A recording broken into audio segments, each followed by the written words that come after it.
Salamouka Canada, bonjour et bonsoir en fonction de l'endroit où vous trouvez actuellement. Une fois de plus, nous allons pénétrer dans les sphères de la connaissance interdite.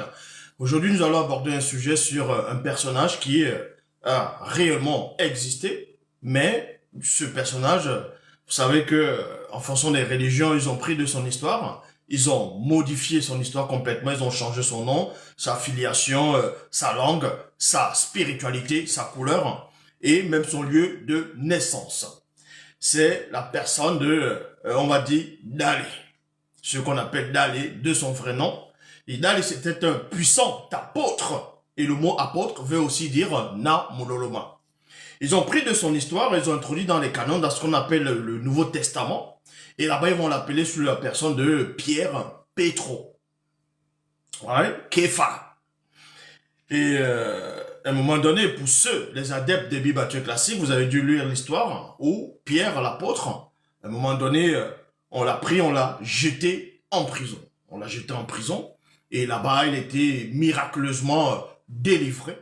Mais on vous a pas réellement conté la véritable histoire de ce qui s'est réellement déroulé dans la version authentique Bible, c'est-à-dire premièrement, Kalatan Jimsi, le livre mystérieux, le code révélé de la Bible authentique. Et voici la Bible authentique.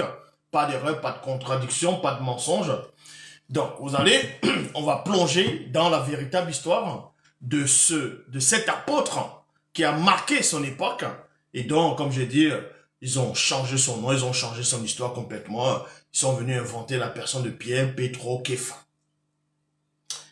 Donc, l'enseignement va se baser ici sur plusieurs phases. La première phase consiste premièrement à parler de, on va dire, un homme boiteux, connu et guéri. Parce qu'on ne peut parler d'aller, c'est-à-dire Pierre, en prison, sans toutefois aller à la cause, à l'origine de ce qui a fait en sorte qu'il puisse aller en prison, qu'on puisse le mettre en prison. Et c'était quoi cette prison-là, premièrement? Donc, comme j'ai dit ici, la phase 1, un homme boiteux connu est guéri. Et c'est d'aller lui-même en personne, donc l'apôtre ici, qui va conter cette histoire. On va aller dans Koudoumane chapitre 61, verset 1 à partir, donc le verset 1 et à 20. Un après-midi, je montais moi d'aller avec Lakisabé. Lakisabé, c'est celui que eux vont prendre de son histoire. Ils vont introduire dans les canons, toujours dans le Nouveau Testament, et là-bas, ils vont le nommer Jean Yohanna. Mais dans les dit ici, qu'un après-midi, et cette histoire, si vous voulez savoir, ne s'est pas passée dans, on va dire, dans des pays dont on va essayer de vous présenter dans Google, tout ça, mais cette histoire s'est déroulée bel et bien en Afrique ancestrale, c'est-à-dire à Wassé. Et c'était Wassé Moutonga, qui veut dire l'Afrique centrale. Et cette histoire, comme je l'ai dit ici, non seulement s'est déroulée à Wassé, mais c'était l'après-midi. C'est une telle précision.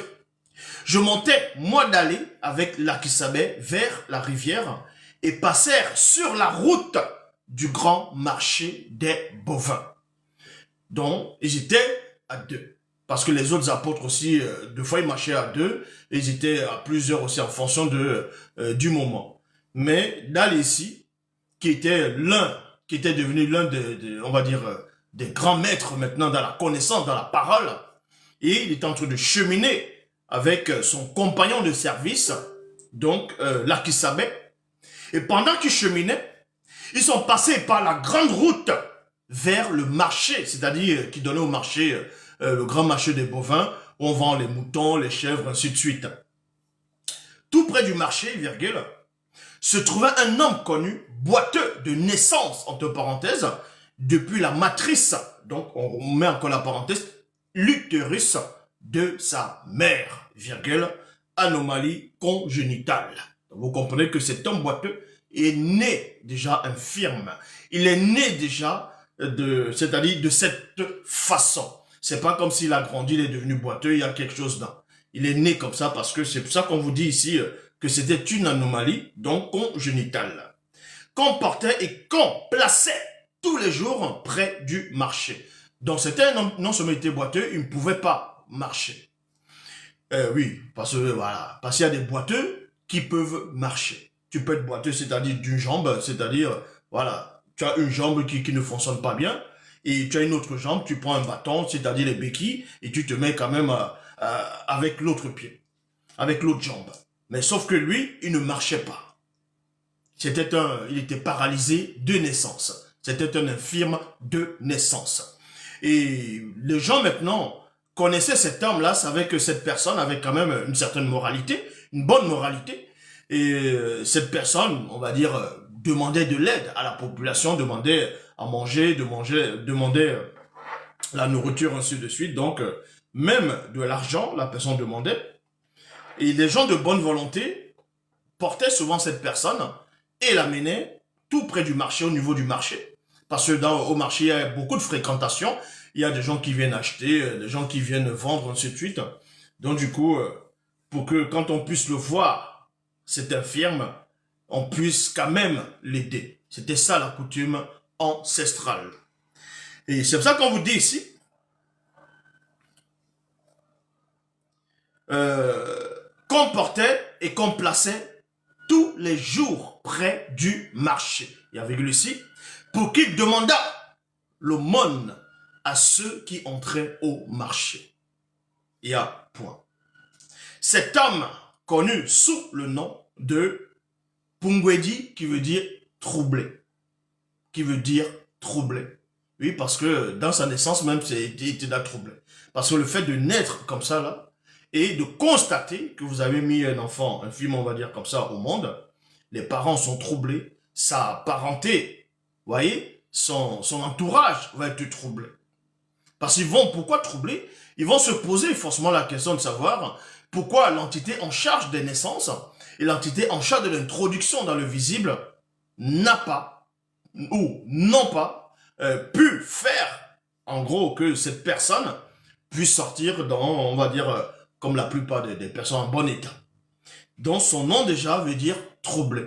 Oui, il était déjà troublé, même lui, même plus tard quand il grandissait, il se posait des questions, pourquoi il est né dans cet état, est-ce que ses parents ont ouvert une porte, qu'est-ce qui s'est réellement passé, pourquoi Moutatedi n'a pas intervenu, pourquoi Moutatedi le laisse, donc l'entité qui guide, qui intronise les initiés, le laisse dans cet état.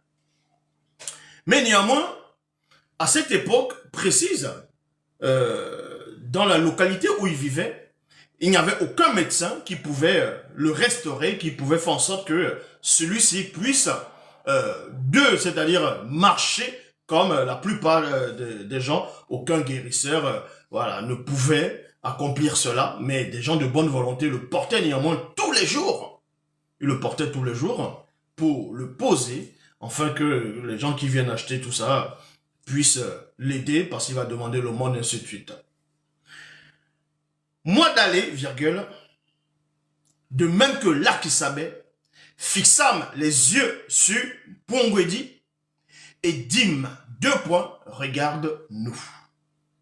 Donc Dalé raconte ici, il a constaté, il a vu cet homme-là, qui était paralysé de naissance, qui était un infirme, et qui demandait l'aumône, qui demandait l'argent, qui demandait à manger. Ils ont regardé cet homme-là. Ils ont pénétré que cet homme n'était pas un escroc, qu'il ne faisait pas exprès. Que cet homme, s'il avait la faculté de marcher comme la plupart des gens qui étaient autour de lui, ça allait être quelqu'un qui allait travailler et qu'on savait que c'était une bonne personne. C'était pas une personne qui avait des portes d'entrée qui réunissaient le verbe, non. L'Akisabé, donc, Dalé et l'Akisabé ont pénétré cela, ont vu cela. C'est pour ça que Dalé et l'Akisabé, non seulement vont le fixer, vont regarder cet homme-là. Ils vont regarder Mpungwedi et ils vont lui dire, regarde-nous.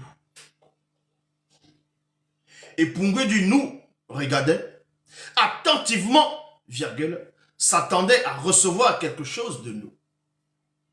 Donc vous voyez que quand il a vu Dalé et l'Akisabé debout, qui le fixait, il y avait la foule, il y avait des gens, les gens faisaient du business, il y avait le marché, ainsi de suite. Mais lui, à un moment donné, il va fixer maintenant Dalé et Lucky Sabé.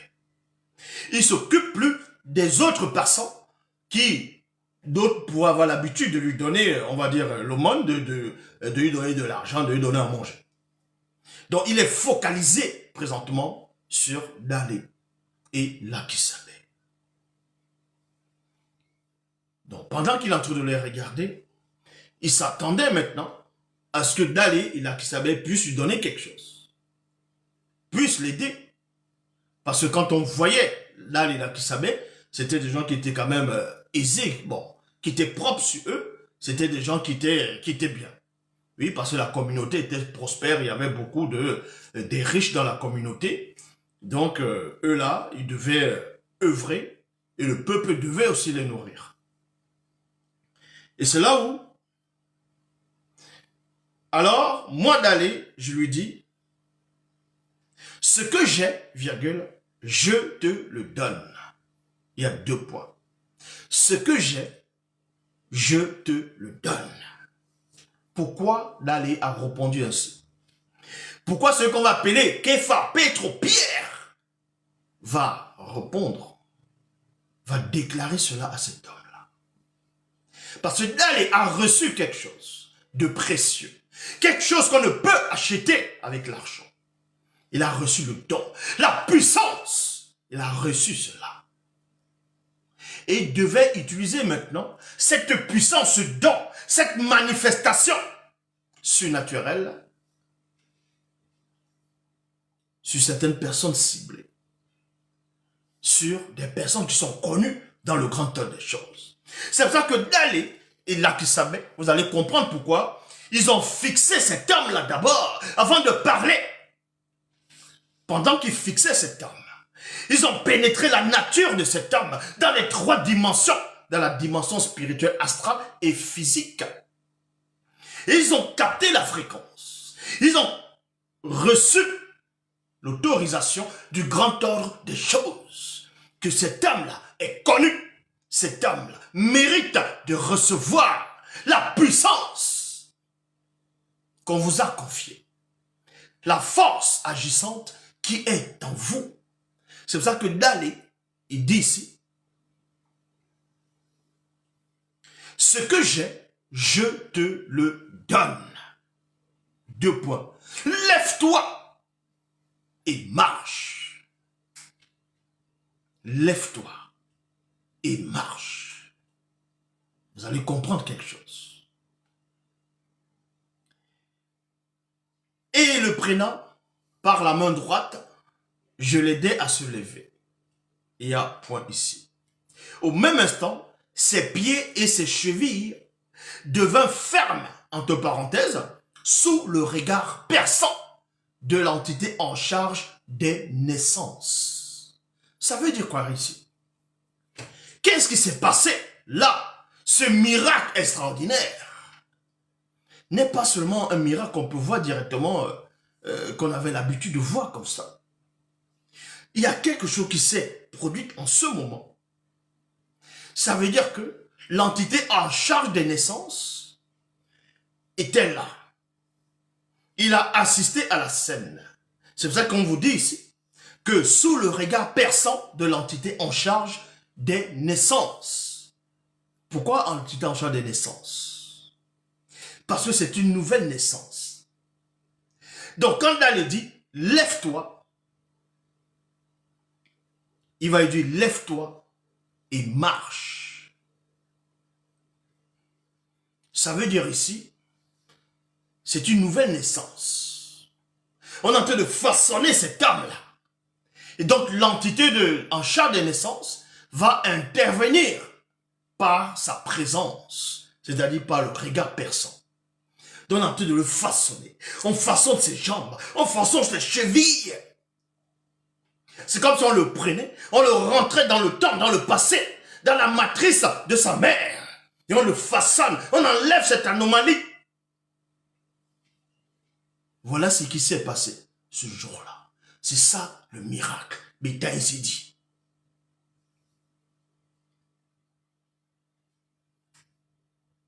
D'un saut, Pungwedi fut debout et il se mit à marcher. Point. Pongwedi se mit à sautiller en louant Loba. Il y a point. Donc vous comprenez que cet homme-là, il a rendu gloire. Il a honoré Loba. Il n'a pas dit ici que ce sont les apôtres, ces deux apôtres, qui avaient les puissances. Mais il a remercié Loba parce qu'il savait que Loba avait permis cela. Que ça ne pouvait pas venir des marabouts. Ça ne pouvait pas venir des charlatans. Ça ne pouvait pas venir d'un homme ordinaire. Ça ne pouvait pas venir du monde occulte. Ni des prêtres corrompus. Mais il a senti dans ces trois êtres que quelque chose qui n'est pas dans le quotidien s'est réellement manifesté, produit en lui. Il a compris cela. Et c'est pour ça qu'il va louer Loba directement. Tout le monde le vit marcher et louer Loba. Il reconnaissait que c'était celui qui était assis près du marché pour demander l'aumône, et avec lui ici. Et il fut rempli d'étonnement. Il fut rempli d'étonnement. C'est logique. Vous allez comprendre pourquoi on vous dit que ces gens qui ont vu ce qui s'est passé ont été remplis aussitôt d'étonnement. Parce qu'ils l'ont vu marcher et louer Loba. Pourquoi l'étonnement? Parce qu'un miracle dans la langue originelle que le doigt lancé veut dire l'étaïsédi. L'étaïsédi, c'est quoi? C'est quelque chose qui étonne les gens. C'est quelque chose qui épate les gens. C'est le miracle, c'est les prodiges. On appelle ça l'étaïsédi.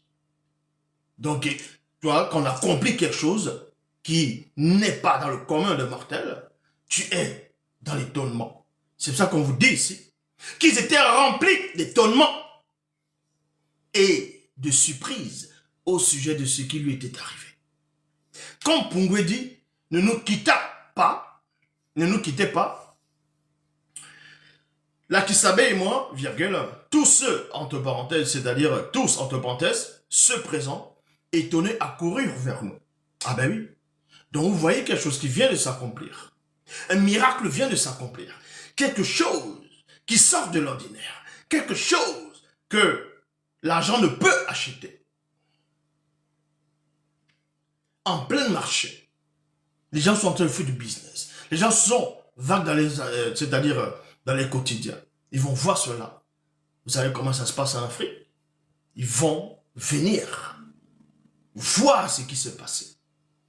Et chacun maintenant va essayer de donner son explication, d'expliquer. Vous voyez, les gens vont parler, les gens vont parler. Quand Pongwe dit ne nous quittez pas, Lakisabe et moi, tous ceux présents étonnés accourus vers nous. Moi d'aller, virgule, voyant cela, je dis au peuple, deux points, homme noir de Ouassi, virgule, pourquoi vous étonnez-vous de cela? Parce que Dalé a vu comment on le regardait, comment on regardait Pongwedi et comment on regardait Lakisabe. Ils étaient dans la confusion, ils étaient dans l'étonnement. Ils étaient surpris. On voyait les yeux crédules et incrédules. On voyait comment les gens étaient en train de murmurer, comment les gens étaient en train de parler. Et c'est là où Dalé, il s'adresse à la population pour faire comprendre que ce que vous venez de voir, ce dont vous venez d'assister, c'est quelque chose de normal. C'est quelque chose de normal parmi le peuple. C'est pour ça qu'il dit ici, pourquoi ça vous étonne?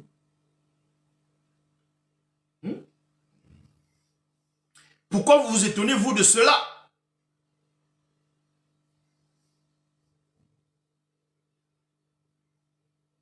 Pourquoi avez-vous les regards fixés sur nous, virgule, comme si c'était par notre propre puissance ou par notre piété que nous usions fait marcher cet homme? Point d'interrogation. Donc on les considérait déjà comme des êtres supérieurs. On les voyait déjà autrement. Et d'aller à couper court à ce ressentiment, à cette sensation, à cette émotion, à ce qui s'était déjà emparé de la population qui était là pour assister à ce miracle, qui ont vu ce qui s'est passé. En tout cas, qui ont vu Pungwedi en train de marcher glorifier Loba. Et Dalé va les expliquer, en gros, ce n'est pas par notre propre force, ce n'est pas par notre propre puissance que nous avons fait en sorte que cette âme dont vous connaissez, de naissance, c'est-à-dire il était déjà un film de naissance, ce n'est pas parce que nous avons, on a des pouvoirs extraordinaires qu'on a fait marcher cette âme-là. Ce n'est pas pour cela. C'est par la foi en Loba que son verbe a affermi celui que vous voyez et connaissez. C'est la foi en lui qui a donné à Pungwedi cette entière guérison. Il y a point. Et maintenant, frères, repentez-vous donc et convertissez-vous pour que vos péchés soient effacés. Et oui. Parce que Dalé a pénétré sur la nature de ces hommes qui étaient étonnés, qui voyaient ce qui s'était passé. Donc il les demande maintenant de glorifier Loba, de se repentir, de changer radicalement de comportement. Et en même temps, Dalé est en train de leur montrer ici que cet homme qui était auparavant infirme, qui est né dans cette condition, était dans plus bonne disposition que vous qui êtes en bonne santé. Vous qui pouvez marcher, courir, sauter, vous étiez dans les ténèbres. Vous avez des portes d'entrée. Il faut que vous puissiez vous repentir. Parce que vous n'êtes pas droit. Vous n'êtes pas propre. C'est-à-dire que si vous mourrez dans vos fautes présentement, ça va être le jugement. Tandis que lui, qui est infirme de naissance, lui était déjà dans une bonne condition, dans le sens spirituel. En gros, il ne faut pas juger selon l'apparence. Vous pouvez voir l'apparence des gens où vous allez mépriser quelqu'un, parce que telle personne est infirme, telle personne est petite de taille, cette personne, voilà, en fonction de l'apparence, vous allez voir la personne, vous allez dire, ah, cette personne n'est pas comme moi je suis bien, je suis en bonne santé, j'ai tout, voilà. J'ai plus de connaissances, je suis cela, je suis né dans des bonnes conditions.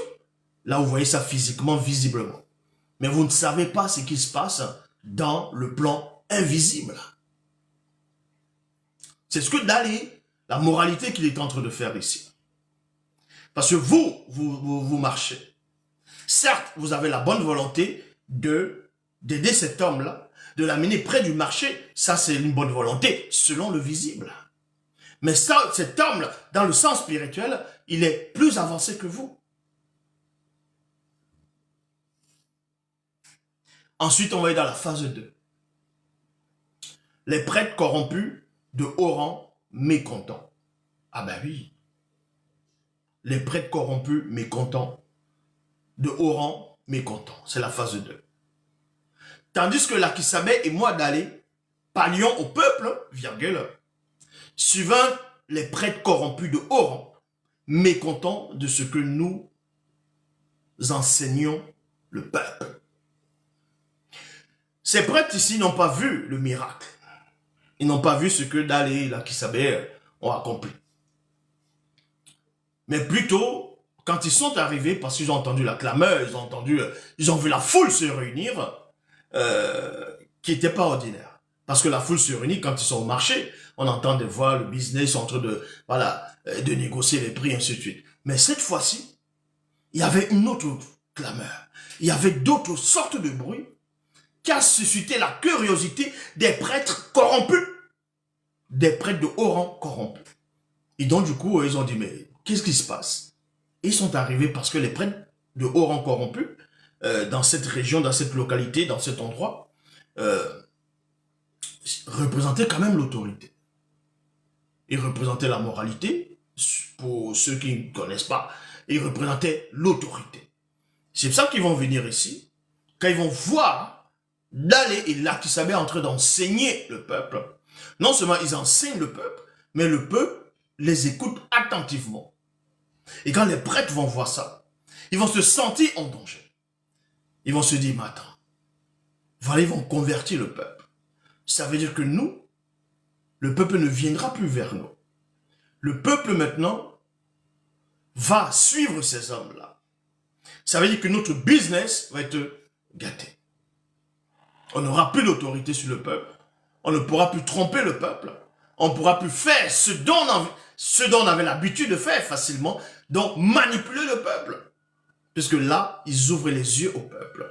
Et ça ne les plaît pas. Ça, c'est la phase 2. Donc, tandis que l'Akisabé et moi d'aller pagnon au peuple, souvent les prêtres corrompus de haut rang, mécontents de ce que nous enseignons le peuple. Mais comme ils voyaient près de nous Pungwedi qui avait été guéri, ils n'eurent rien à dire. Ça veut dire que, puisque eux aussi connaissaient Pungwedi, ils savaient que c'était un infime, c'était quelqu'un qui marchait pas. Mais quand ils ont vu cet homme qui était autrefois infirme, paralysé complètement de toutes les jambes, ils ont constaté, ils ont compris, ils ont pénétré que les deux hommes qui sont en train d'enseigner le peuple, c'est ceux-là même, selon eux, qui étaient à l'origine de cette guérison miraculeuse. Et juste à cause de ça, ils n'ont rien dit. Ils ont eu peur, ils se sont méfiés. Ils sont corrompus, certes, mais ils réfléchissent. Ils se disent, mais si on les bloque là, maintenant, les deux types-là peuvent nous paralyser. Parce qu'ils connaissent l'histoire de Sunga. Oui, Sunga. Sunga, c'est ce qu'on appelle dans les bibliothéques classiques, sur la personne de Élisée. Donc, qui avait renvoyé la lèpre d'un général dans les bibliothéques classiques que vous allez appeler Naaman, à son disciple qui a été corrompu. Donc, ceux-là, ils sont prudents. Ils voient ce qui se passe, ça les irrite, ça les dérange, mais ils n'osent pas interdire directement, faire face aux deux apôtres qui sont là devant la foule en train de les enseigner. Et ce qu'ils étaient en train d'enseigner irritait ces prêtres corrompus. Ça les dérangeait, ça les perturbait. Mais ils n'osaient pas interrompre. Mais, c'est ça qu'on dit ici, afin que cette doctrine ne se répande pas davantage parmi le peuple, virgule, les prêtres corrompus dirent, défendons-le avec menace de parler désormais à qui que ce soit du verbe. Donc, ils n'osaient pas faire cela devant la foule directement. Parce que la foule était déjà subjuguée par les apôtres. Ils étaient intrigués. Les apôtres, pour la foule, c'était des sauveurs. C'était des héros ici. Donc, on ne pouvait pas les toucher devant la foule. On ne pouvait pas les insulter devant la foule. Donc, ils vont d'abord rester tranquilles. Après, ils vont cogiter. Et pendant qu'ils sont en train de cogiter, ces prêtres corrompus, de haut rang, parce qu'on dit de haut rang, parce qu'il y a des prêtres corrompus, de bas rang, il y a des prêtres corrompus de haut rang. Et les prêtres corrompus de haut rang vont, c'est l'équivalent de ce qu'on va appeler le pape actuel. Ouais, le niveau du pape qu'on peut voir, tout ça là. Et donc du coup, ce qu'ils vont faire, dans la phase 3, la révélation. La phase 3, c'est la révélation, il est dit ici. Et nous, ayant appelé, virgule, et nous défendîmes absolument de parler du verbe et d'enseigner. Point. Donc, ils ont appelé les apôtres. Les apôtres sont venus et ils les ont parlé. C'est ça qu'on dit ici. Et nous ayant appelé, virgule, et nous défendîmes absolument de parler du verbe et d'enseigner. Point. Les prêtres corrompus nous dirent, par quelle puissance ou par quel nom avez-vous fait cela? Parce qu'eux, ils veulent se renseigner en même temps. Vu qu'ils sont corrompus, ben ils sont plus dans la vérité. Donc ils entrent maintenant dans les questionnements, dans un dialogue. Mais avant ça, ils disent, ils veulent montrer que eux sont des prêtres et que ce que vous apportez, c'est une nouvelle doctrine. C'est une fausse doctrine. C'est quelque chose qui n'est pas bien. Et selon la loi, quand on apporte une fausse doctrine, on doit aller contre vous. Donc ils vont être prudents. En même temps, pour ne pas alarmer la population, ils vont essayer de poser des questions, de raisonner avec les apôtres. C'est pour ça qu'ils vont dire ici, par quelle puissance? Par quelle puissance? Ou par quel nom avez-vous fait cela? Ils veulent savoir. Est-ce par Satan le maudiment le mauvais esprit? C'est au nom de qui? C'est par quelle puissance? Nous, on veut savoir. On veut comprendre cela. Alors, moi d'aller, étant rempli de mon Moussangi, je leur dis 2 points. Prêtres corrompus. Vous nous interrogez aujourd'hui sur un bienfait accordé à Pungwedi, afin que nous disions comment il a été guéri. Il y a point. Sachez-le bien que tous les prêtres corrompus, que vous, tous prêtres corrompus, et que tout le peuple non initié de Tombouane Bila le sache. C'est dans la puissance avec un P majuscule, à l'intérieur du nom de Djokisabe. Il y a virgule ici. On dit ici, à l'intérieur, et non au nom de Djokisabe. Mais eux, là-bas dans les Bibles, ils vont trafiquer, ils vont dire au nom de Jésus, au nom de Yoshua. Non. C'est à l'intérieur du nom. Parce qu'ils sont à l'intérieur du nom. Ils sont protégés par le nom de Djokisabe, le seul vrai Christ, qui est venu, qui était noir, Djokisabe. Donc ils sont à l'intérieur du nom du Djokisabe. C'est un mystère. C'est pour ça que les apôtres vont répondre ici, à ces prêtres corrompus. C'est à l'intérieur du nom de Djokisabe. Virgule. Celui que les Bakala et les Milato ont cloué sur le poteau et que Loba, par son mundi, a ressuscité. Oui, c'est dans l'intérieur de son nom que Pungwedi se présente en pleine forme devant vous. Djokisabe est la pierre rejetée par vous, entre parenthèses, mauvais maçon, on referme la parenthèse, qui construisait et qui est devenu la pierre angulaire. Et qui est devenu la pierre angulaire. Il n'y a de salut à aucun autre. Il y a virgule ici. Il n'y a de salut avec un S majuscule à aucun autre, virgule. Car il n'y a sous le ciel aucun autre nom qui a été donné parmi les hommes, par lequel nous devrions être sauvés. Si ce n'est le nom avec un N majuscule, si ce n'est le nom des deux, si ce n'est le nom des deux, c'est-à-dire que les deux ont un seul nom, ont le même nom. Si ce n'est le nom des deux manifestés avant la non-existence, lorsque les prêtres corrompus virent l'assurance que Lakisabe et moi manifestâmes, il fut étonné car ils se disaient entre eux, en parlant de nous, 2 points, ce sont des hommes du peuple sans instruction. Il y a pas. Donc pour eux, pourquoi ils disent que ce sont des hommes du peuple sans instruction? Ça ne veut pas dire que c'était des gens qui ils étaient analphabètes, c'est-à-dire ils ne savaient pas lire les rouleaux, tout ça, non.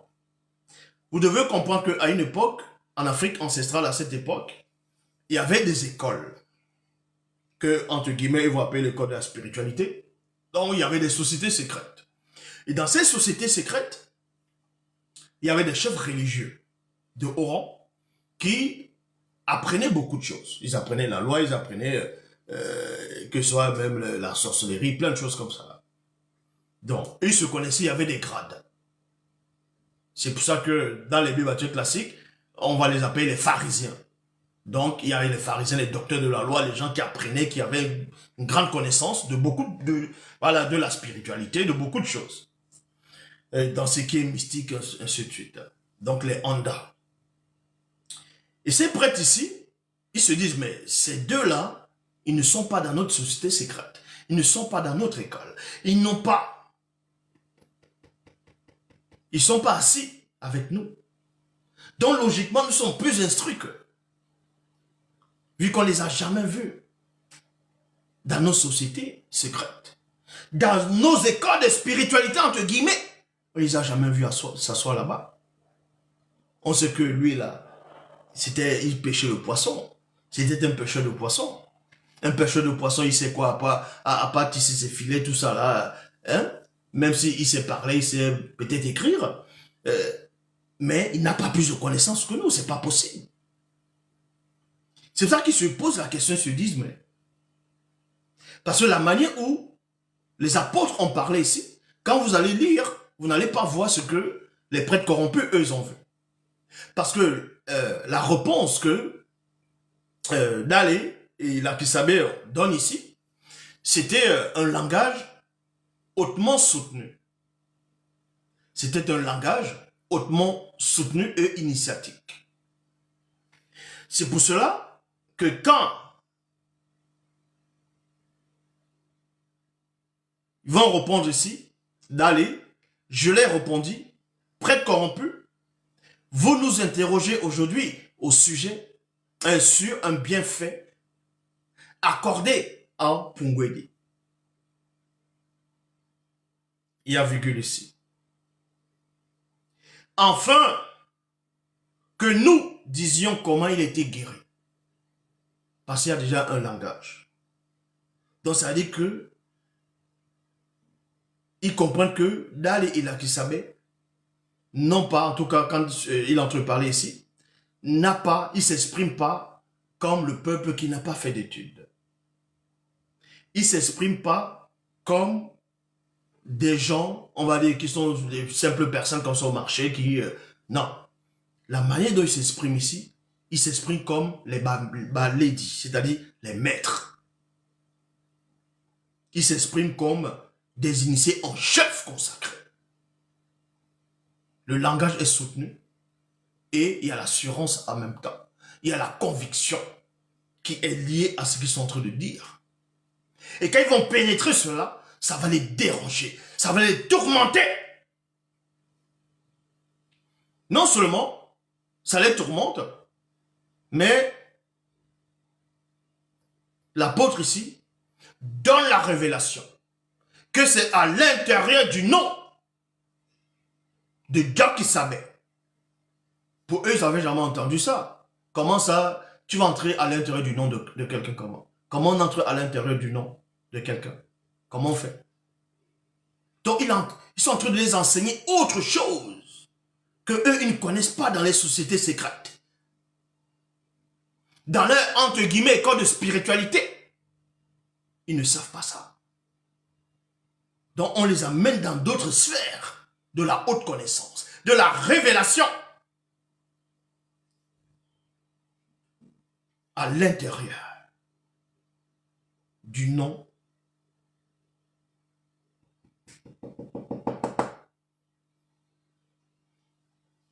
des deux manifestés.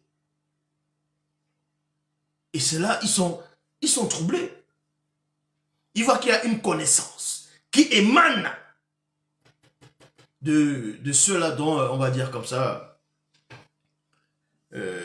qui s'émanent de ceux-là dont on dit n'ont pas fait d'études. En gros, c'est les gens qui n'ont pas de niveau, on va dire, pour que ce soit académique et ce suite, pour parler avec nous. Mais là, on a entendu les enseigner. Et ils se sentent comme des enfants. Ils se sentent tout petits, en train de boire du lait. Tandis que les maîtres sont là debout, avec la nourriture solide. Ils ont l'œuvre, c'est-à-dire ils ont les œuvres là. Parce que dans les Ila Kisabé vont représenter des arbres qui a produit un bon fruit. Et le fruit, tout le monde voit ce fruit. Et le fruit là qu'ils ont produit, c'était Pungwedi. Les fruits là. Le fruit, cet homme qui était infime, il marche, il glorifie l'Oba. Voilà les fruits ici. Mais vous, votre fruit, c'est où? Vous dites que vous êtes des arbres. Où sont vos fruits qu'on puisse voir? Donc, il les enseigne. Et en plus, il dit, non seulement ils enseignent, ils vendent encore. Pourquoi ils vont? Parce que quand Dale parle, la Kisabé est avec lui spirituellement aussi. Donc, ça veut dire que les deux sont là. C'est pour ça qu'il dit ici, Dieu Kisabé est la pierre rejetée par vous, mauvais maçons, qui construisez et qui est devenue la pierre angulaire. Parce que là, il cite un texte de la loi, de l'écriture. Et avec assurance, il dit maintenant, il n'y a de salut. Donc, personne ne peut être sauvé. Y compris vous, là. Vous, les prêtres corrompus. Vous ne pouvez pas être sauvés. Vous ne pouvez pas être sauvés dans votre société secrète. Dans la connaissance, l'ivresse que vous avez. Vous ne pouvez pas être sauvés. Mais nous avons la solution. Nous connaissons ce qui peut nous sauver. Ce qui peut vous sauver. Ce qui peut sauver le monde. Nous avons cette révélation. Vous n'avez pas cette révélation. Vous n'avez pas cette connaissance. On n'a pas besoin d'être dans votre école. Nous sommes dans l'école même de la spiritualité, d'au-delà de la haute fréquence, car c'est le Mouledi lui-même qui nous a enseigné. Il n'y a de salut à aucun autre, car il n'y a sous le ciel aucun autre nom qui a été donné parmi les hommes, par lequel nous devrions être sauvés, si ce n'est le nom des deux manifestés avant la non-existence. Lorsque les prêtres corrompus virent l'assurance que l'Akisabé et moi manifestâmes, il fut étonné, car ils se disaient entre eux en parlant de nous. Ce sont des hommes du peuple sans instruction. Que faire de ces hommes? Point d'interrogation. En effet, virgule, ils ont accompli un miracle évident. C'est clair pour tous les habitants de Longanapi. Et nous ne pouvons pas le nier. Nous ne pouvons pas le nier. Nous ne pouvons pas le nier. Parce qu'il y a des preuves. C'est à la vue de tous. Non seulement c'est à la vue de tous, ils ont réveillé le peuple. Donc on ne peut pas passer derrière, essayer d'embrouiller le peuple maintenant, pour dire non, c'est l'illusion, c'est... Non. Puisque le peuple savait que cet homme, nous tous nous le savons, nous le savions déjà, que cet homme est né infime. On ne peut le nier. Nous ne pouvons le nier. Mais afin que cela ne se propage pas davantage parmi le peuple, interdisons-les avec menace de parler désormais à qui que ce soit en ce nom-là. Et oui, parce que le nom-là les dérange. Ils ont cité le nom du Dieu qui s'appelle. Après, il y a le nom des deux par lequel le salut est apporté. Parce que quand vous lisez dans les Bibles classiques, ils vont prendre cela Et beaucoup de gens vont répéter ça en disant, non, la Bible dit, il n'y a de salut à aucun autre nom, par lequel l'homme qui est envoyé pour que l'homme puisse être sauvé. Ils vont dire c'est Jésus, que c'est le nom de Jésus, de Yoshua. Mais les gens qui viennent raconter ces genres de choses ne pénètrent pas que avant que la personne qu'on appelle Jésus ne se manifeste selon les Bibles classiques, même dans sa généalogie, il y avait des gens qu'on appelait Jésus. Il y avait déjà un nom Jésus. Même dans le livre de Zacharie, en parlant de Josué, le grand prêtre, parce que non pas Josué, l'auxiliaire de Moïse, donc, qui était Josué, fils de Souédon de Noun, il y a un autre Zacharie, il y a Zacharie le sacrificateur, il va voir le prêtre, il va voir Josué. Dans d'autres versions, on dit il a vu Jésus. C'est-à-dire, Josué, il traduit après ça dans Jésus. Donc, il y avait déjà des gens qui avaient déjà porté ce nom. Et quand vous lisez dans Zacharie, on montre le prêtre Jésus qui avait des vêtements sales. Et les vêtements sales symbolisaient le péché, l'iniquité, la faute de Jésus. Et c'est là où il y a un ange qui est à côté. Parce que Satan l'accusait. Et on enlève les habits sales. C'est-à-dire, il voit, je t'enlève ton iniquité. Je t'enlève ta faute. Et je te réveille d'habits propres. Comment se fait-il que, avant que le soi-disant Jésus n'arrive, ce personnage, il y avait déjà des gens qui avaient déjà porté ce nom. Et les gens qui avaient porté ce nom étaient déjà dans la faute, commettaient des fautes, des péchés. C'est là où on voit que ce nom n'a pas de sens. Ce nom ne peut sauver personne. Et vous allez encore comprendre une aberration, un autre gros mensonge. Un autre gros mensonge, toujours dans les Bibles classiques par rapport, entre guillemets, au nom de Jésus. On vous dit tout genou fléchisse. Vous allez comprendre que quand vous lisez dans Philippiens chapitre 2, versets 5 à 7. Ah oui. Dans Philippiens, il est dit, ayez en vous les sentiments qui étaient en Jésus-Christ, lequel existait en forme de Dieu. Mais il n'a pas regardé comme une proie arrachée d'être égal à Dieu. Dans d'autres versions, lequel existait en forme de divinité. Il n'a pas regardé comme une proie arrachée d'être égal à Dieu, mais s'est dépouillé lui-même. En devenant semblable aux hommes, c'est-à-dire il est devenu semblable aux hommes, il a apparu comme un simple homme. Il s'est humilié, il s'est rendu obéissant comme un simple homme. Et c'est pourquoi aussi Dieu l'a souverainement élevé en lui donnant un autre nom. En lui donnant un autre nom. Écoutez attentivement l'aberration dans les Bibles classiques. On vous dire que dans Philippiens 2, 5 à 7, je répète, ayez en vous les sentiments qui étaient en Jésus-Christ, lequel existait en forme de Dieu. Dans d'autres versions, lequel existait en forme de divinité. En forme, en sachant que les anges aussi sont des dieux. Voilà. Lequel existait en forme de Dieu, mais il n'a point regardé comme une proie arrachée d'être égal à Dieu. Il n'a point regardé comme une proie arrachée d'être égal à la divinité, mais c'est dépouillé lui-même. Il n'a pas pu se dépouiller lui-même, vu que lui-même il dit, je ne suis pas venu de moi-même, mais c'est Dieu qui l'a envoyé. Donc, comment tu ne viens pas de toi-même, et puis on t'envoie, et on ose encore dire que tu t'es dépouillé de toi-même. Vous voyez que déjà, ça n'a pas de sens. Mais bon. Néanmoins, quand on lit la lecture, quand on lit la suite, il est dit, il s'est dépouillé lui-même en prenant une forme de serviteur, en devenant semblable aux hommes, ayant paru comme un simple homme. S'est humilié lui-même. Et s'est rendu obéissant jusqu'à la mort, et même jusqu'à la mort de la croix. C'est pourquoi aussi Dieu l'a souverainement élevé. Dieu l'a souverainement élevé. Donc, vous voyez qu'il n'est pas Dieu. Parce que si Dieu te soulève, c'est qu'il y a déjà deux personnes distinctes entre celui qu'on soulève et celui qui soulève. On n'avait pas besoin de sortir d'Adva, de sincère pour comprendre ces choses. Bon, on vous dit ici que Dieu l'a souverainement élevé en lui donnant un nom qui est au-dessus de tout nom. Afin qu'au nom de Jésus, au nom de Yoshua, tout genou fléchisse dans les cieux. En parlant de l'armée céleste. Dans les cieux. Sur la terre. Et plus bas que la terre.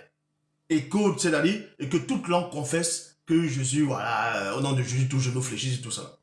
Donc, pourquoi c'est une aberration? Pourquoi ça n'a pas de sens? Pourquoi ce passage-là est dépourvu de connaissance, de spiritualité, on va dire de logique? La question de savoir. Vous allez voir la confusion de ce verset-là dans ces Bibles classiques. avant que le fameux Jésus ne descende sur la terre. Il avait un nom, non? Je répète, avant que, selon les Bibles actuelles classiques, que Jésus ne vienne sur la terre, il ne s'appelait pas Jésus. Il avait forcément un nom. Eh bien, c'est pas que forcément, il avait un nom, selon les Bibles actuelles classiques. Il avait un nom, vu que vous dites qu'il s'appelait Dieu, et vous dites que c'est lui qui est Dieu lui-même, et dans l'Ancien Testament, dans ce qu'on appelle la Torah, il se révèle à Moïse, il dit que je suis l'Éternel, je suis celui qui suit. Dans d'autres versions, traduction du Monde Nouveau, je suis celui qui sera. Bon, il n'est pas encore, mais il est celui qui va être après. Mais bon. D'autres disent que Jéhovah, c'est son nom. Parce que il a donné son nom, il a prouvé à Abraham qu'il s'appelait Jéhovah. Maintenant, on dit ici, Abraham va faire des sacrifices, il va appeler le lieu de cet endroit Jéhovah Jireh, à la montagne de Dieu pourvoira. Et que Dieu dans l'Ancien Testament a donné son nom. Donc si Dieu donne son nom, et que Jésus est Dieu, écoutez attentivement comment les gens ne sont pas dans la logique. Admettons un seul instant que Jésus soit Dieu. Et avant que Jésus, qui est Dieu, ne descende, il avait forcément un nom auquel les patriarches, les prophètes, tout ça, l'appelaient. Appelaient son nom, parce qu'il a un nom. Et ce fameux Dieu va descendre en tant que fils. Et il va accomplir ce qu'il doit accomplir. Au moment de partir, maintenant, lui, en tant que Dieu le Père, selon l'explication de certains qui comprennent rien, va donner un nom qui est au-dessus de tout nom. Ça veut dire que le nom de Jésus est au-dessus du nom de Dieu. Mais c'est ce que ça veut dire. Oui, puisque il est dit que Dieu l'a donné un nom qui est au-dessus de tout nom. Afin qu'au nom de Jésus, tout genou fléchisse dans les cieux. Ça dit que le nom que Jésus avait avant de descendre est inférieur au nom même de Jésus étant sur la terre. Vous voyez la confusion? Vous savez c'est quoi une confusion? Une grosse confusion. Parce que le nom de Jésus vient des hommes. Avant que votre soi-disant Dieu ne porte ce nom, il y avait des gens qui portaient le nom de Jésus, dont Yoshua. Et avec ce nom, ils salissaient ce nom parce qu'ils étaient dans le péché, dans la faute. Il était déjà dans la faute. Comment se fait-il qu'un nom, le nom de Jésus, écoutez attentivement la révélation.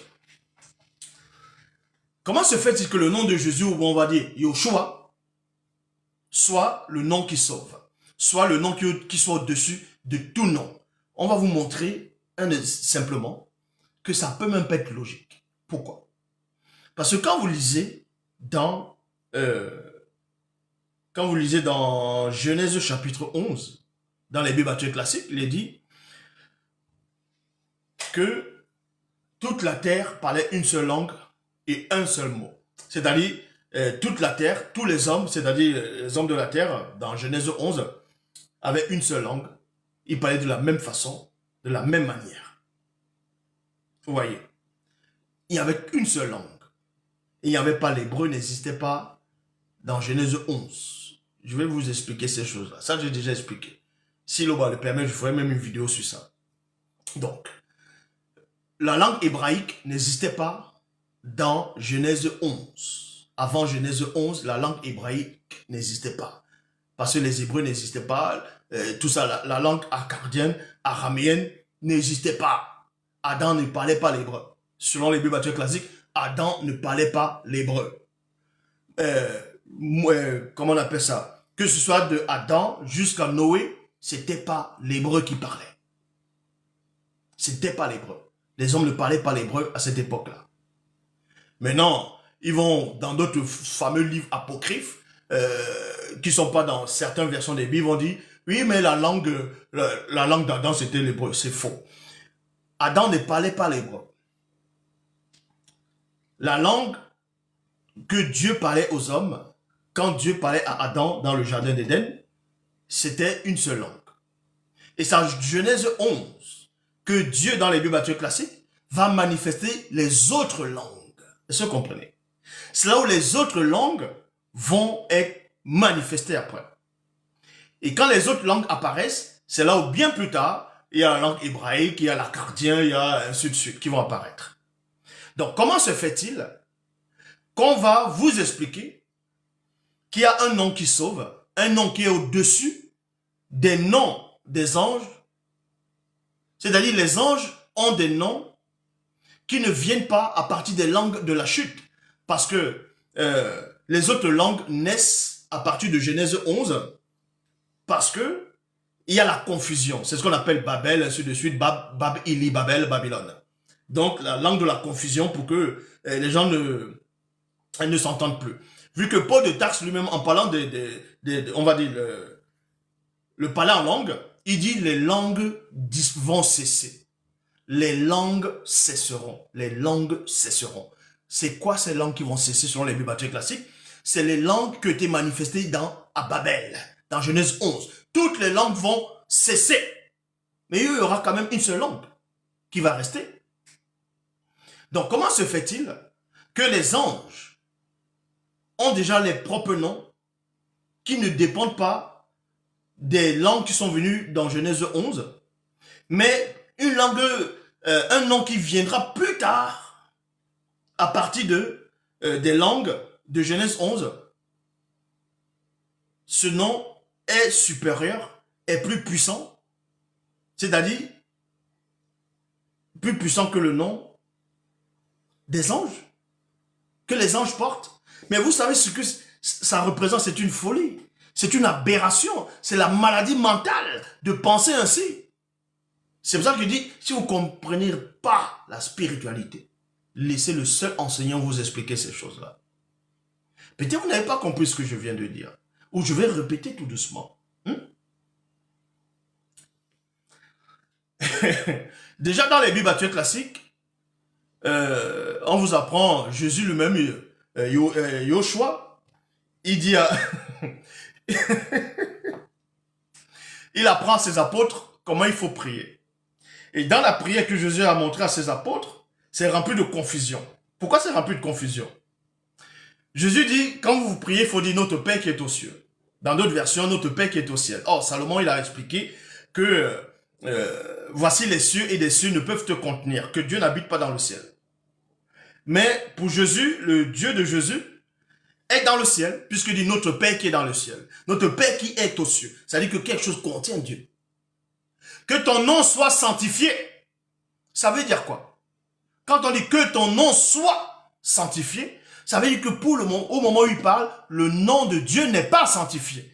Quand le nom n'est pas sanctifié, ça dit que ton nom est impur, ton nom est souillé, ton nom est sale. Ah ben oui. Que ton nom soit sanctifié. Sanctifié, c'est quoi? Sanctifier, ça veut dire rendre propre, rendre saint. Il dit que ton nom soit saint. Mais logiquement, le nom de Dieu doit être saint avant même la création de toutes choses. Mais bon, donc dans sa prière, il y a trop d'anomalies là-dedans. Donc Jésus maintenant, on vous apprend que le nom de Jésus est au-dessus de tout nom, même dans les cieux. Mais ça, c'est une aberration. Le nom de Jésus ne peut pas être au-dessus du nom des anges, vu que le nom de Jésus vient à partir des langues de la chute. Est-ce que vous comprenez? Le nom de Jésus, ou Yoshua, vient à partir des langues de la chute, de la confusion. Alors que les anges avaient déjà les noms qui ne datent pas de la confusion. Donc le nom de Yoshua ou Jésus, peu importe comment vous avez nommé, ne peut pas être au-dessus des noms des anges. Parce que le même Jésus dans les Bibles classiques, la même parole dit quoi? Celui qui vient d'en haut est au-dessus de celui qui est en bas. Est-ce que vous comprenez? Le nom de Jésus a été inventé en bas, a été manifesté en bas. Tandis que le nom des anges, c'est en haut. Donc, le nom qui vient en bas ne peut pas dépasser les noms qui sont en haut. Nous, on vous parle ici de la spiritualité. On n'est pas dans les... Dieu m'a dit, le Saint-Esprit m'a mis à cœur. Nous ne sommes pas dans des sensations. Donc, quand je dis que je suis le seul enseignant, je sais de quoi je parle. Je sais de quoi il est question. Il y a plein de ceux qui se disent pasteur, révérend, bishop, maréchal, apôtre, diacre, prophète, inspiré. Ils vont venir dire, ah, je bénis le Seigneur, je bénis Dieu, je bénis l'Éternel. Hébreux 7.7 dit quoi? c'est le supérieur qui bénit l'inférieur. Mais vous, vous bénissez Dieu alors que vous êtes inférieur à lui. Vous venez dans la propre confusion, vous ne comprenez même pas ce que vous lisez. Ils osent écrire au nom de Jésus, tous genoux fléchissent dans les cieux. Tous genoux fléchissent dans les cieux, sur la terre. Ah, n'importe quoi.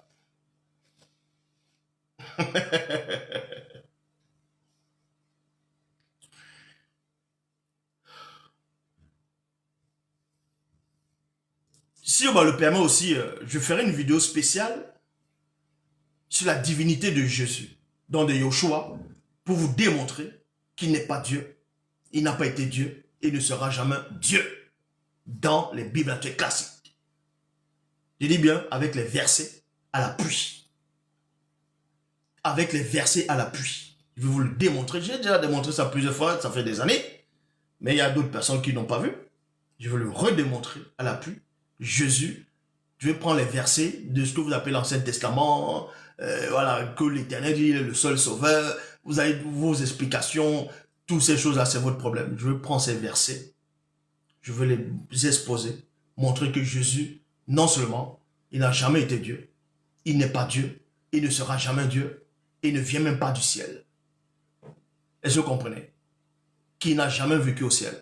Contrairement à ce que le Nouveau Testament vient expliquer, que avant que tu ne crées toute chose, j'avais déjà la gloire auprès de toi. Avant que tu ne crées toute chose, je veux démonter tout ça. Donc, on entre ici dans la lecture. Car nous ne pouvons pas ne pas parler de ce que nous avons vu. Bon, avant cela, alors Lakisabé et moi,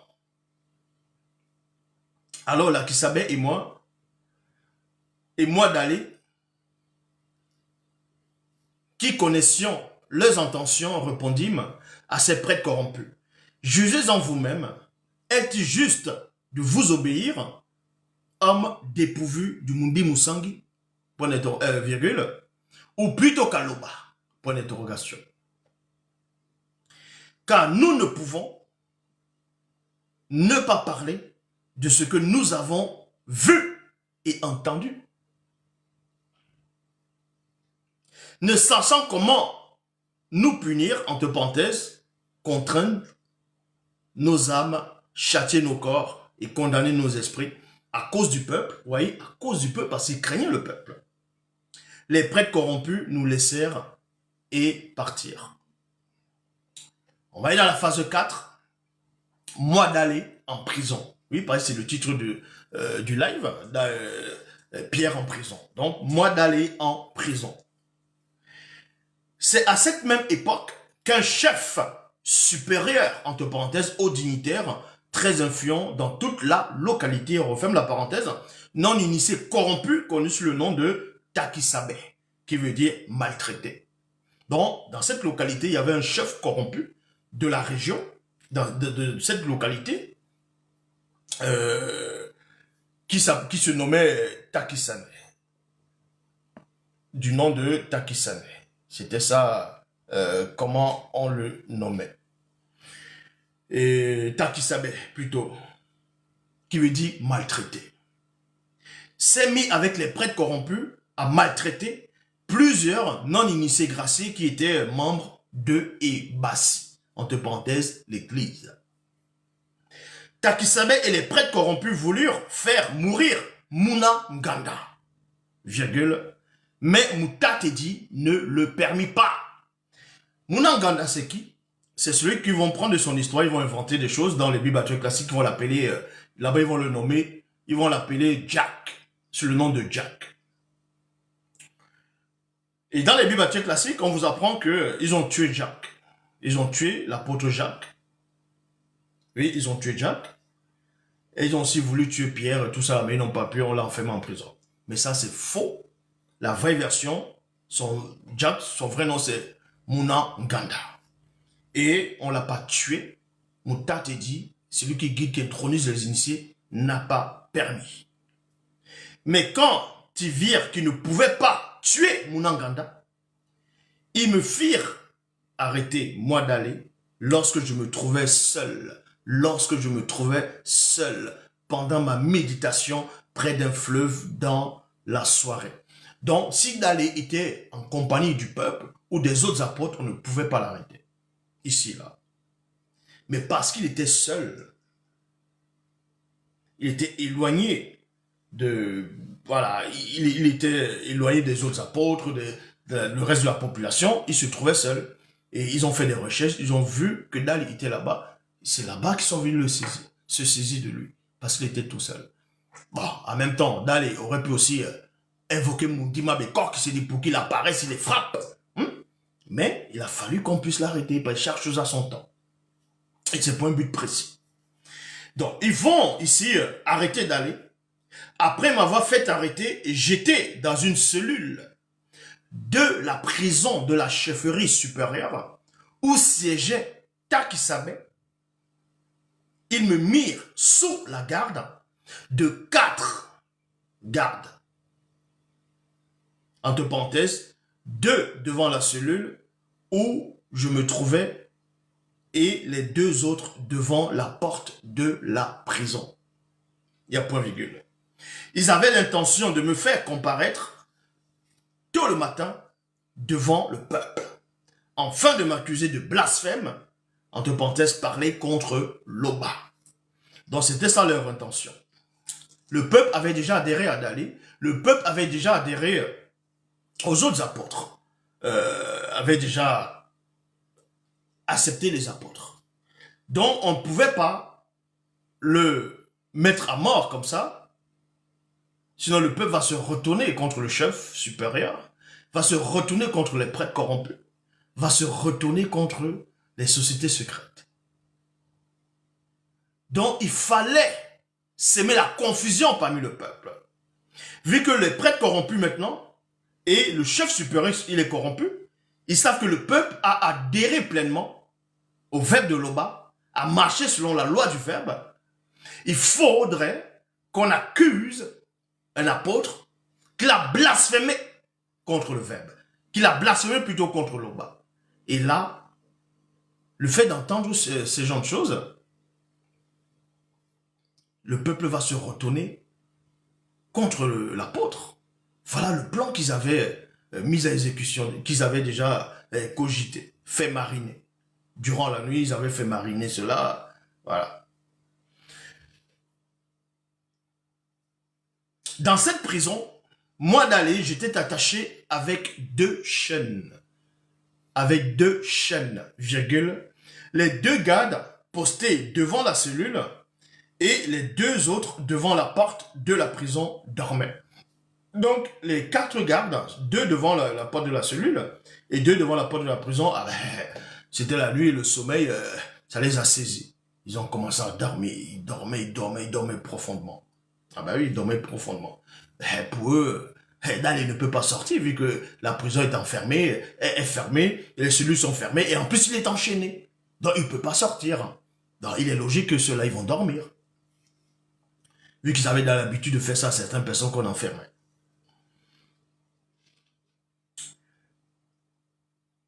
Soudain, un puissant Namololoma, entre parenthèses ange, apparut et une lumière resplendit dans la cellule. Donc quand Dali se trouvait seul dans la pièce, dans la prison, il était enchaîné. On avait fermé la porte, il y avait des gardes. Il y avait encore d'autres gardes là-bas, c'était enfermé. Ils sont mis à dormir. Ils dormaient. Et soudain, on vous dit qu'il y a un puissant Namololoma, c'est-à-dire ange, qui apparaît et une lumière va resplendir dans la cellule.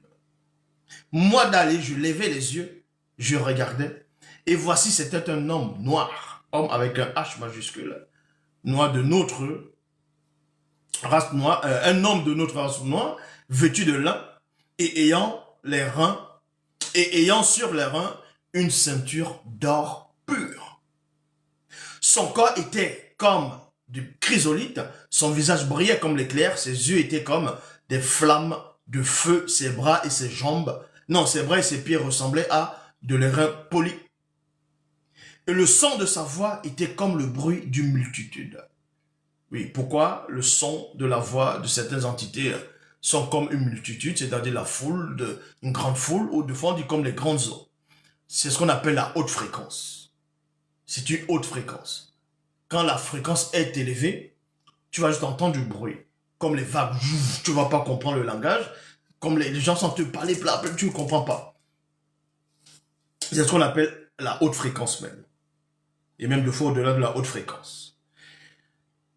Ce Namuloloma me dit, Pomane, t'aimais, entre parenthèses, lève-toi vite. C'est-à-dire que ce Namuloloma va descendre un peu de fréquence pour que Dali puisse comprendre, capter la fréquence de ce Namuloloma. Les chaînes se rompirent et tombèrent de mes mains et de mes pieds. Puis le Namuloloma me dit, mets ta ceinture. Ah. Dans les Bibles classiques, ils vont dire, l'ange dit à Pierre, mets ta ceinture, mets tes sandales. Ils vont même pas donner l'explication pourquoi cet ange a dit ça. Pourquoi il a dit ça? Pourquoi est-ce qu'il a dit ça?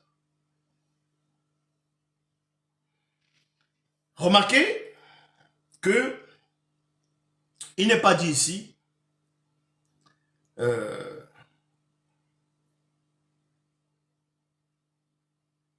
remarquez qu'il n'est pas dit ici que Dali est sorti de la prison et ensuite on l'a dit de mettre sa ceinture et ses sandales. Non. C'est-à-dire que dans sa cellule, il avait la ceinture, il avait ses sandales qu'il avait ôtées. Or, dans plusieurs cellules en Afrique présentement, et dans certains pays, quand tu entres en cellule, ben, on t'enlève tes sandales. Hein. Tu entres sans sandales dans la cellule et sans ceinture dans la cellule. Mais sauf que lui, on l'a laissé entrer dans la cellule avec les sandales, dans la prison avec les sandales et sa ceinture. Mais sauf que ses sandales étaient à côté, sa ceinture était à côté. Et vous allez voir maintenant l'initiation. L'initiation. C'est ça que le Namuloloma va lui dire ici, mets ta ceinture. Pourquoi? La ceinture ici représente quoi? Entre parenthèses, reste dans la vérité. Oui, la ceinture va représenter la vérité.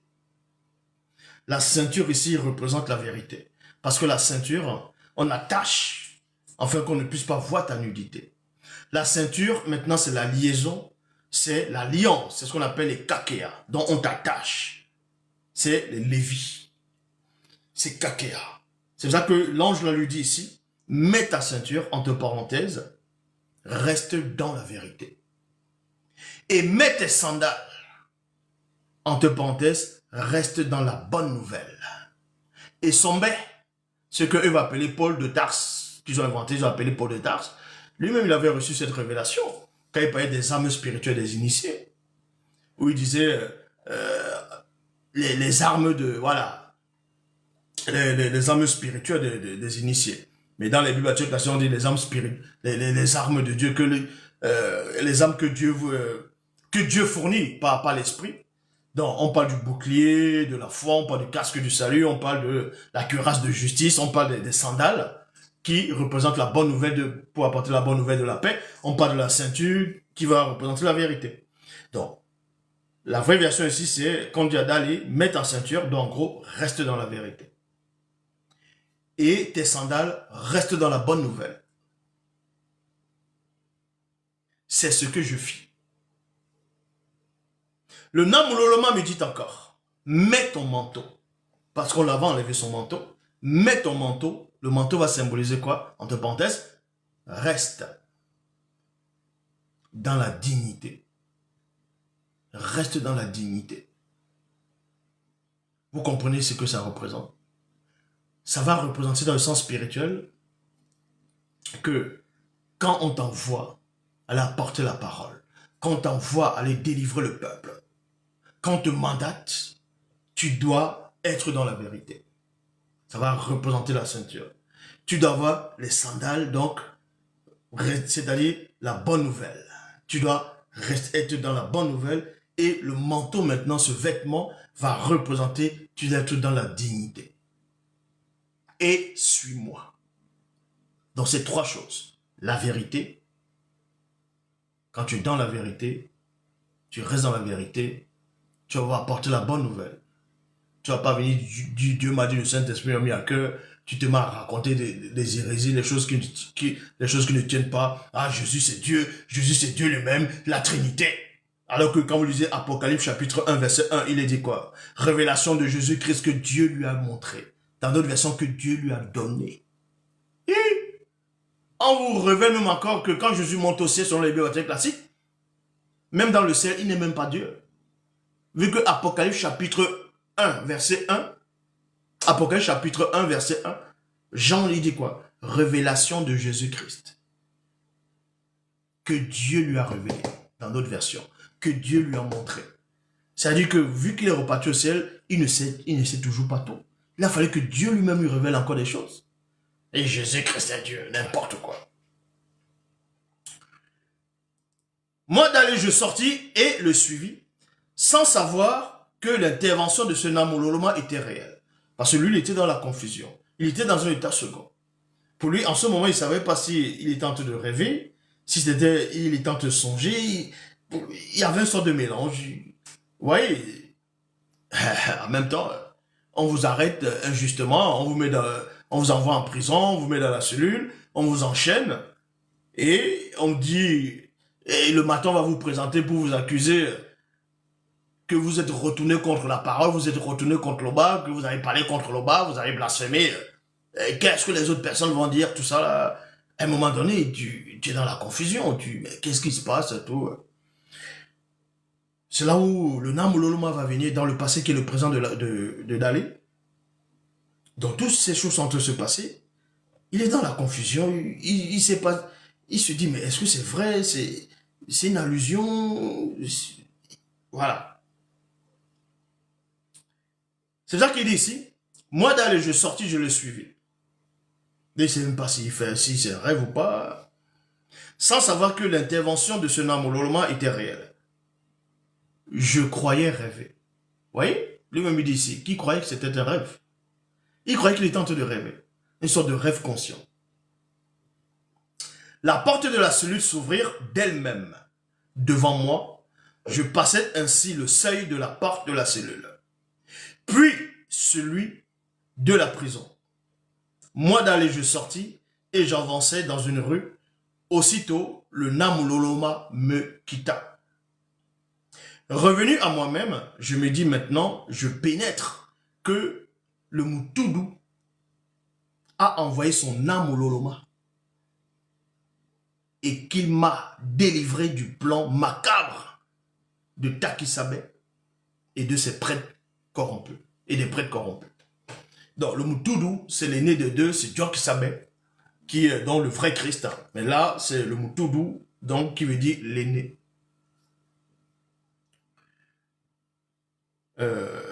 Donc il dit ici, il pénètre que le Moutoudou, donc l'aîné, a envoyé son Namololoma pour le délivrer, lui, d'Al.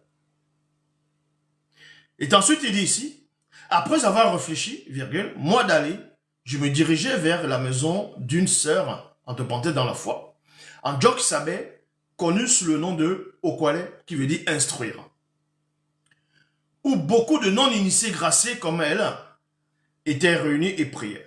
Moi d'aller, je frappais à la porte d'entrée, et une femme de main non initiée graciée, connue sous le nom de Dikelele, qui veut dire rose, rosière, fleur, dans plusieurs millions d'années, son histoire sera usurpée et modifiée au profit d'un personnage inventé qui sera connu sous le nom de Rod. S'approcha pour écouter. Donc quand Dalé sort de prison, il sort de la cellule, il sort de prison, il revient en lui-même, il se rend compte, effectivement, il pénètre que c'est le Moutoudou, donc l'aîné des deux, qui a envoyé son Namololoma pour le délivrer, l'extirper des plans macabres de ce prêtre, de ce chef supérieur corrompu et des prêtres.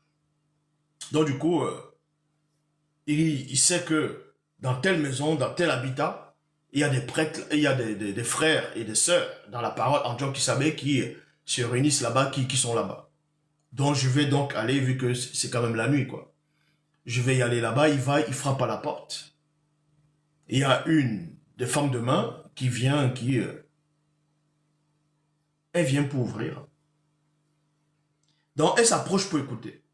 Elle a reconnu ma voix et dans la joie, entre parenthèses, car elle et les autres, ce que j'avais été fait prisonnier par Takisabé et des prêtres corrompus.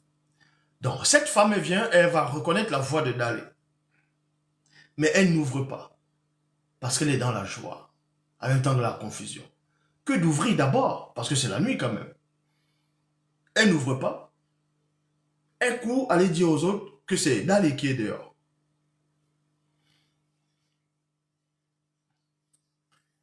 C'est pour ça qu'on vous dit ici, au lieu de m'ouvrir, elle courait l'annoncer que moi Dalé, je me tenais devant la porte. Ils dirent à Dikelele, tu es folle. Tu es folle. Mais elle soutenait que c'était bien vrai. Parce que pour eux, on a arrêté d'aller. Il est dans la prison, il est dans la cellule, il y a des gardes, des gens bien armés, bien costauds, forts. Ils sont là. Il va être délivré comment? Par quelle alchimie? Comment il va être délivré? Vu qu'on connaît ce roi, ce prêtre, ce haut dignitaire, ce chef supérieur, on le connaît. On connaît la brutalité qu'il a, la violence. On sait que les gens sont fidèles à lui. Comment il va faire? On sait que l'aube peut permettre qu'il y ait une intervention spirituelle. Mais le niveau de notre foi, là, c'est à revoir. Donc il était folle. Elle dit non, je ne suis pas folle. Je maintiens, c'est Dalé qui est là. Il dit alors, c'est son âme ou l'oloma, ou son esprit.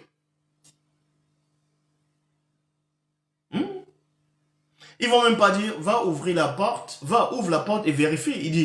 Ils disent alors, c'est sûrement son ange. C'est son ange. Donc c'est son âme ou l'oloma. C'est son ange ou son esprit. Pourquoi ces gens ont déclaré que c'était son ange ou son esprit? Mais où est le rapport entre la personne et son ange?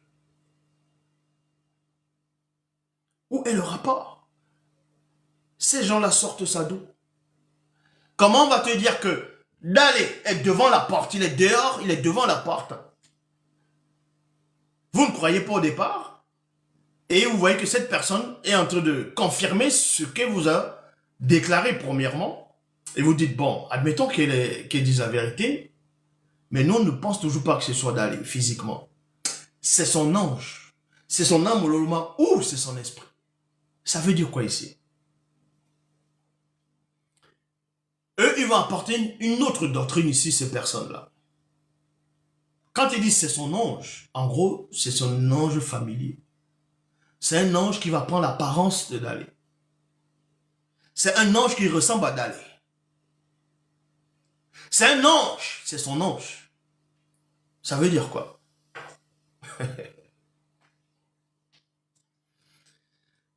Ça veut dire ici, eux, ils sont en train de révéler ici que tu as, chaque personne parmi le peuple a son semblable de l'autre côté. Si tu n'as pas ton semblable, tu ne peux pas y adhérer. Tu ne peux pas entrer.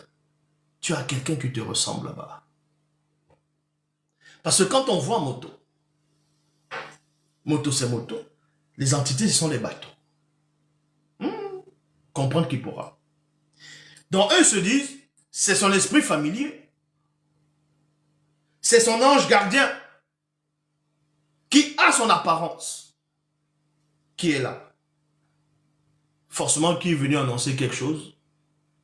Ou bien si ce n'est pas son ange, c'est son esprit qui est revenu. C'est-à-dire que son esprit est sorti, est venu là, pour dire quelque chose. c'est son esprit. Donc, ils étaient dans la confusion. Cependant, moi d'aller, je continuais à frapper à la porte. Ils ouvrirent et furent stupéfaits de me voir. De la main, virgule, je leur fis signe de se taire. Et je leur racontais comment le Moutoudou m'avait tiré de la prison par l'intermédiaire d'un Namololoma. D'un Namololoma.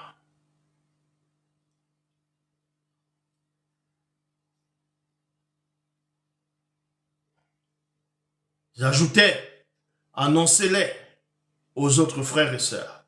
Puis je sortis et m'en allais dans un autre endroit. Voilà ce qui s'est passé. Quand il fit jour, il y eut une grande agitation parmi les gardes, qui étaient donc devenus d'aller, pour une interrogation. Takisabe me fit rechercher, mais ne me trouvait pas. Mais ne me trouva pas. Il interrogea les gardes et donna l'ordre de les exécuter. Ah ben oui, parce que pour lui, ce sont les gardes qui ont fait sortir d'aller. Donc Dali a dû les convertir. Exécutez-les. Voilà ce qu'il dit. Le jour fixé, Takisabe, habillé de sa tenue de chefferie, était assis sur son trône et s'adressait publiquement plutôt un discours aux non-initiés de la localité. Donc, le jour venu, là où on devait accuser Dali de blasphème, le jour venu, lui était là, ses habits de, voilà, comme il va de chefferie, sa tenue de chefferie, maintenant il va s'adresser à la population, publiquement. En cela, on va dans la phase 5, la mort de Takisabe, le chef supérieur non initié corrompu. Le peuple non initié s'écria. C'est la voix d'un Ewekedi Bondene. Entre parenthèses, Dieu, divinité, le nom de Dieu ou divinité sera donné dans plusieurs millions d'années par les Bakala et les Milato. Et non d'un homme mortel. Donc quand il a commencé à parler, il avait la prestation, comment il parlait, tout. Ouais, il y avait des villageois comme ça, là, il dit, oh, c'est la voix d'un Ewekedi. Doi, la Ewekedi Bondene. Donc c'est la voix d'un Dieu, d'une divinité. Voilà comment on dit de lui. Et quand il s'est glorifié, vous devez comprendre ce qui s'est passé là. Pourquoi ça s'est passé ainsi? Ça s'est passé ainsi parce que ce dont il a voulu accuser d'aller, ce dont il a voulu faire d'aller pour l'accuser de blasphème, ça s'est retourné contre lui.